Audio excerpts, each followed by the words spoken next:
Hey folks, this is Eric Stacy, and you're listening to the very first episode 1 of the Eric Stacy's Seeing Red podcast. Thank you. Anyways, okay, enough's enough. Shh, shut up. Okay, why I'm doing this, to give you a quick synopsis, is many of you know I used to be the bass player in Faster Pussycat for our original records, had a long career in the music business, blah, blah, blah, blah, blah. In 2008, it was an interesting year because it was a year where I got tired of the lying and bullshit and just where the music business had gone.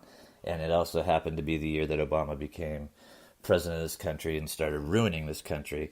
And I did have other passions. I wasn't stuck in music, and so I decided in 2008, for the first time in a lifetime of playing music, that I was going to do something else. And I had other passions: Krav Maga, self-defense, firearms. I like to go to the firing range and practice with guns and things like that. So I went through the classes and all the training, and I became an armed patrol officer for ADT. I was basically what's called a alarm response officer.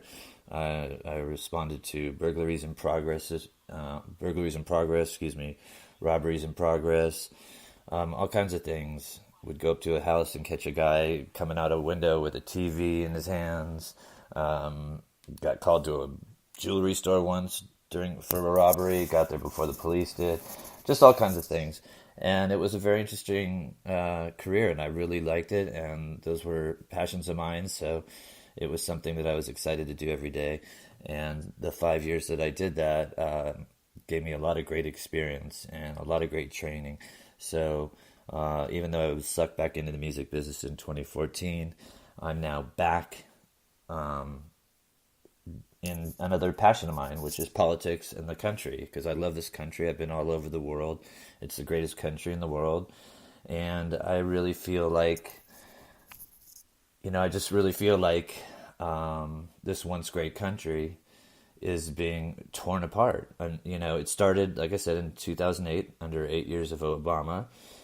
He did so much to ruin what America stood for, and so now all these legends in their own minds, these socialists, wannabe dictators, fascists, and real racists, are flooding out of the darkness, sensing a crack in America that they want to exploit.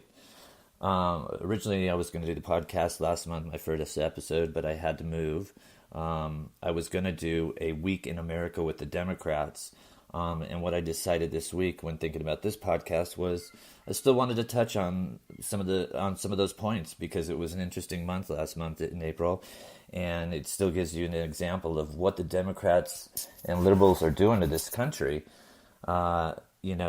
Basically what happened last month, just to give you an idea of some of the things that are happening, Minnesota's House passed a law. It was File 2265, which was authored by Democratic Representative Dave Pinto, and it was basically a law allowing people convicted of some of the most serious crimes in the past, they would have been not eligible to work in certain jobs because of their crimes and possible jail time. They wouldn't have been able to work in certain jobs in background checks, and this law now allows people convicted of some of the worst crimes to work alongside some of Minnesota's most vulnerable citizens, the sick and the elderly. And so that's an example of common sense. You wouldn't want to do that ever. You wouldn't want your grandmother working with somebody who's done jail time for rape, kidnapping, who knows what, molesting children. But that's what's going on. That's what the Democrats are doing. And remember, this is in a state, Minnesota, where Keith Ellison is the recently elected Attorney General. The guy is an anti-American Muslim, and he's been, I don't know if he's been convicted, but he's been arrested for numerous offenses, including beating up his wife/girlfriend real bad, And Minnesota also, not only do we have Keith Ellison in Minnesota, we also now have the state that elected an anti-American Muslim, Ila Omar, who in her short time in office has spewed anti-Semitic rants against Jews and Israel. And last month described 9/11 as some people did something, end quote. So, these are the kind of things that the Democrats are doing and the kind of people that are in the Democratic Party now. It's gotten worse since Obama came along, although he is the one that set it all up. Also in April, we had Bernie Sanders not only saying that the Democratic Party supported Ilhan Omar and were behind her, but he also said that he thought inmates currently in prison should be allowed to vote. Do you want murderers, rapists, thieves, and the like electing your president or shaping our society? And he's so insane, this guy who wants America to not be a democracy, but he wants socialism, that he said he thought inmates not allowed to vote were being tortured. Those were his words, not mine. I think of torture as something completely different. Also, last month, in California, you had the Democratic Representative Eric Swalwell saying to gun owners in America that if it came down to it and gun owners didn't turn in their guns, that the government could always use nukes if they wanted to. That's a huge, excuse me, nukes on Americans. That's a first. But that's where some of these young Democratic heads are at, these liberal Democrats. It's insane. The lunacy is insane, and it's gotten to the point where we all have to fight back. This is insane. Basically, their true feelings are not to fix but eliminate democracy, eliminate the Second Amendment. The Second Amendment exists so that armed citizens will never be pushed around by our government or let it become a tyrannical government that takes over society, because they're supposed to be us, by the people, for the people. Government's supposed to be. So that's why Obama wanted to take away guns, so that he could use his power and force and push us around. Let's also not forget last month that Alexandria Ocasio-Cortez was hit with 21 charges of violating campaign finance laws, and that could lead to 20 years in prison. She's accused of receiving dark money donations well above the legal limit, among other charges. And to show you where her head's at, which is something that I wouldn't want to say I could understand, but in any ways, her ignorance and her arrogance really showed up big time when her response to all those charges was that she was counting on her status as a woman and a minority to beat the charges. I don't know, last time I checked, if you broke the law, being a woman or a minority was not an excuse for getting off. But don't believe that this woman for 1 minute is this bartender from the Bronx who's down with the people. She was raised with money in a good, well-to-do neighborhood. She tries to come off as someone who knows the struggle of the poor, but she's full of shit. And I think most people saw, again last month, her recent speech where she adopted black slang, which in my opinion was so demeaning to real struggling black Americans everywhere. So anyway, that's a small share of some of the things that went on last month. That was all in 1 week, by the way, in April, and I was going to share that, but I had to move. We moved, and that made it so that my podcast isn't coming out until May, but I was going to do a week in the Democrats in America, but I still wanted to share those things with you because they show the insanity and lunacy of the Democrats, and I thought it was important to bring that up. The things that have gone on since then has just been more of the same. One of the great things that happened this week was, the Democrats, since they've been elected in November, have gotten no work done for the country at all.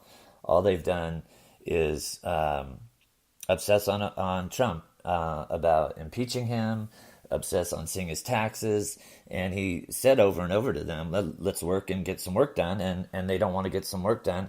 And so finally he got tired of it, and so this week he gave Attorney General Barr full authorization, full power to finally go out and do a thorough investigation of who started this whole Russian collusion story that started during the 2016 election that was supposed to be the Democrats' insurance policy against Trump becoming president. So now Trump's going to let the Attorney General, turn over all the rocks and see what kind of creeps are hiding in the shadows. And that's going to be great because we've needed that for some time now. So that's one of the greatest things that's happened in a long time. But anyway, we all need to start pushing back, folks. We really do. A great example, finally, of pushing back happened this week in Miami. Instead of seeing Trump's media girl Sarah Huckabee Sanders being pushed out of a restaurant by liberal activists, we actually saw Nancy Pelosi in a restaurant in Miami this week get shouted out and pushed out of the restaurant by Cuban Americans. Talk about ironic. Cuban American immigrants basically told her to fuck off and take a hike and got her out of that restaurant.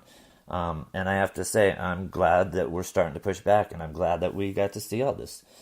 So people, we need to start pushing back. We need to end this lunacy. It's getting off the charts bad. I'm going to try to do this podcast every 2 weeks at the very minimum. If you have any comments, I'm going to start a new address where you can send comments. But in the meantime, you can send comments to ericstacy9@gmail.com if you have any comments, good or bad, or suggestions or topics that you want to talk about. Hit me up at ericstacy9@gmail.com. For now, that'll be the address. One other thing I wanted to get into before I end this podcast is this is Memorial Day weekend, and we all need to remember all the people that made a great sacrifice for this country, the greatest sacrifice for many, paying the ultimate price, giving your life for this country to keep it a free democracy. So we remember all those people on this weekend. And something that really pisses me off is I heard that there was an ad on Craigslist where Muslims were calling for crisis actors to show up on Fremont Street this weekend. I don't know what they have planned and what they're going to try to pull down there. But if they do something, and if they do try to pull something, I've been thinking that I think the 4th of July might be a great weekend for anyone interested to possibly, if I can get enough people together, I'm going to talk to see if veterans groups are interested, churches, temples. But if we can get a large enough group down to Fremont Street on the 4th of July, I think it would be great to do a walk/protest to support America and say we're tired. We're tired of the outside influence. We take care of our own. America is a democracy. It's going to stay a democracy. And just to celebrate the 4th and kind of a way for us to get out our feelings. So, again, if you think that's a good idea or you're interested and you're in the Vegas area, write to ericstacy9@gmail.com. I look forward to doing these bi-weekly podcasts. I will be here every 2 weeks. Again, it's the Eric Stacy Seeing Red podcast, and it's going to be on the Eric Stacy channel on YouTube every 2 weeks. Look for it. I hope that we get a lot of followers and that we can actually start having an effect on pushing back against this lunacy in America. So I will see you guys again at the very latest in 2 weeks. Until then, God bless America. Everyone take care. And remember, it's time now to start influencing this country for the 2020 election, because it's going to be here sooner than we all know. All right? So all you take care, and I'll talk to you again soon. You've been listening to Eric Stacy's Seeing Red podcast on Eric Stacy YouTube channel.